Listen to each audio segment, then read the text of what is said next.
नमस्कार, मैं वृषाली वडके मेरे चैनल पे आपका स्वागत करती हूँ। आज हम काव्य की अलग अलग परिभाषाओं को जानने का प्रयास करेंगे।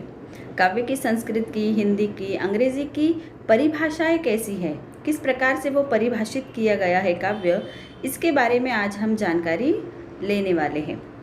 काव्य का स्वरूप बड़ा व्यापक है। जितना वो व्यापक है उतना ही वो सूक्ष्म। आदिकाल से लेकर आज तक काव्य को बहुत ही अलग अलग प्रकार से परिभाषित करने का प्रयास किया गया है। काव्य इतना व्यापकता से फैला हुआ है कि देशों में, प्रांतों में, अलग अलग रूपों में हम काव्य देख सकते हैं।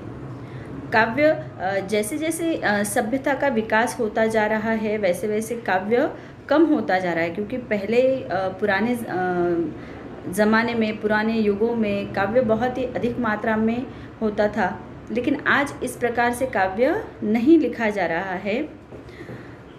काव्य का मनुष्य जीवन में बहुत ही गहरा संबंध होता है। मनुष्य जीवन का जो यथार्थ चित्रण है वो काव्य के अंतर्गत हम देखते हैं, क्योंकि कोई कवि होता है, कोई साहित्यकार होता है, उसके जीवन की घटनाएं, उसका अनुभव वो अपने काव्य में उतारता है, काव्य में वो प्रकट करता है, उसका चित्रण करता है।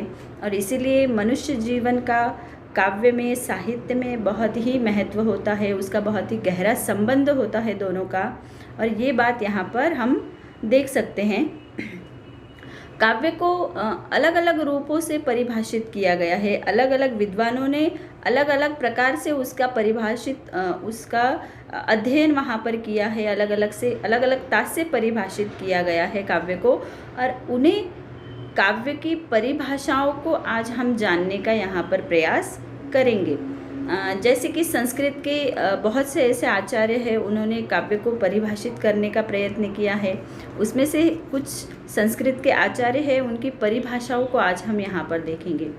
सबसे पहले जो है आचार्य भामह, वो कहते हैं कि शब्दार्थों सहितो काव्यम, अर्थात शब्द और अर्थ का जो संयोग होता है उसे काव्य कहा जाता है।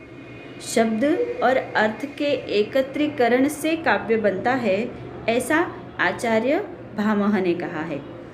दूसरे हैं हमारे आचार्य दंडी, वो कहते हैं कि काव्य शोभाकरान धर्मान अलंकारान प्रचक्षते, अर्थात कि काव्य को शोभा प्रदान करने के लिए जो धर्म है वो अलंकार है। मतलब किसी भी काव्य को अगर हमें अच्छा बनाना है, उसकी शोभा बढ़ाना है, तो उसके लिए हमें किसकी आवश्यकता होगी? अलंकारों की। जैसे किसी स्त्री ने अगर अलंकार पहने होते हैं तो उसकी किस प्रकार से शोभा बढ़ती है, उसी प्रकार से काव्य में भी अलंकारों का समावेश होने से काव्य की शोभा बढ़ती है। और यही बात उन्होंने अपनी इस परिभाषा के अंतर्गत यहाँ पर दी हुई है। तीसरे हमारे हैं आचार्य वामन, वो कहते हैं कि रीतिरात्मा काव्यस्य, किसी काव्य की आत्मा को उन्होंने रीति का नाम दिया है। अगर किसी काव्य में रीति होती है तो वही सही अर्थ में काव्य कहलाएगा, ऐसा आचार्य वामन ने यहाँ पर कहा है। अगले हैं हमारे मम्मट, वो कहते हैं कि तद दोषो शब्दार्थो सगुणा वनलंकृति पुनक्वापि, वो कहते हैं कि काव्य दोषहीन, गुणयुक्त और कभी कभी अलंकारों से रहित भी जो शब्द होते हैं उसे काव्य कहा जाता है। ऐसा उन्होंने अपनी परिभाषा के अंतर्गत यहाँ पर स्पष्ट किया है कि कभी कभी दोषहीन, गुणयुक्त और अलंकार से रहित जो शब्द होते हैं वो काव्य होता है। अगले हैं हमारे आचार्य विश्वनाथ, वो कहते हैं वाक्यम रसात्मकम काव्यम, अर्थात रसयुक्त वाक्य ही काव्य होते हैं। जिस वाक्य में रस का समावेश होता है वही काव्य कहलाता है। जैसे कि हिंदी साहित्य के अंतर्गत 9 रसों का समावेश होता है। उदाहरण के लिए हम देख सकते हैं श्रृंगार रस, हास्य रस, वीर रस, रौद्र रस, ये सारे रस के प्रकार हैं। और इन रसों का समावेश अगर काव्य में होता है तो वही काव्य कहलाता है, ऐसा आचार्य विश्वनाथ ने यहाँ पर कहा है।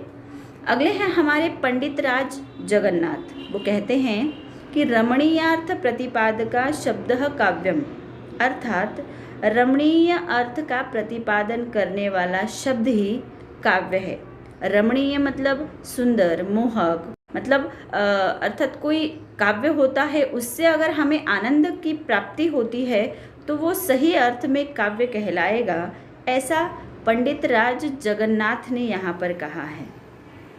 तो ये सभी जो परिभाषाएं हमने यहाँ पर देखी है, जितने भी आचार्य हमने यहाँ पर देखे और उन आचार्यों की परिभाषाओं को जानने का प्रयास किया, तो उससे हमें यही बात समझ में आती है कि हर आचार्य ने अलग अलग प्रकार से काव्य को परिभाषित करने का प्रयास किया है, काव्य को अलग अलग प्रकार से चित्रित करने का प्रयास किया है।